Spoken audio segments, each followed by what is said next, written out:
Video games glorifying gun violence should definitely be banned. Um, these video games make violence the norm for young, impressionable minds.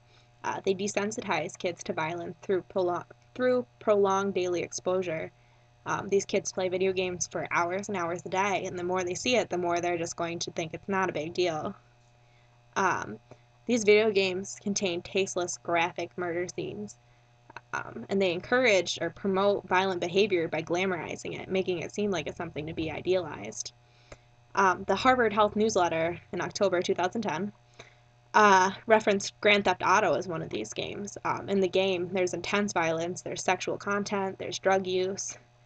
The American Academy of Pediatrics and the American Academy of Child and Adolescent Psychiatry both say that video games cause harm and can lead to violent and aggressive behaviors later in life.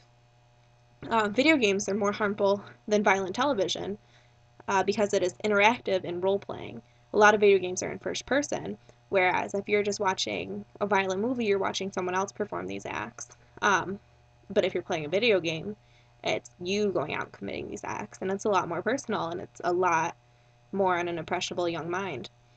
The article uses the term virtual rehearsals for actual violence, which is basically saying that by committing these violent acts in these games, it gives them the previous knowledge if they were to commit it in real life, as it just referencing it back to the video game. A main psychological theory is the social learning theory, which says that children learn their behaviors through mimicking what they see around them, and they adapt and they adopt those behaviors as their own. And by playing these violent video games at a young age, they're adopting these behaviors as their own. They're adopting more aggressive and violent behaviors. And by seeing violence as the norm and guns as the norm, it just becomes their everyday, and it's not a big deal to them anymore. The Future of Children, Volume 18, calls for both government and self-regulation. There's already the parental law, or the parental guide, M for mature, E for everybody, type ratings, but that leaves it up to the parent to protect their child, but a lot of times that doesn't happen.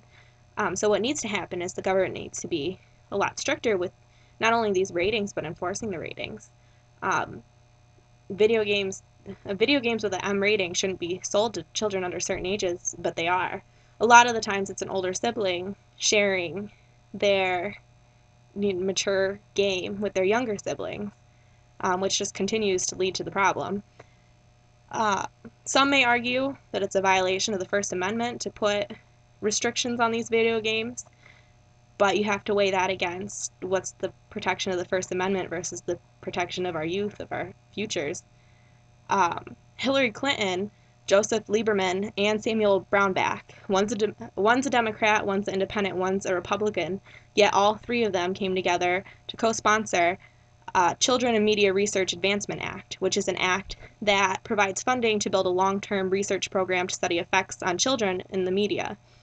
It reached unanimous Senate approval, which shows that it's a real concern to Americans, and these video games should be put a stop to, and should not be around to influence our youth of today. It's dangerous. Where's this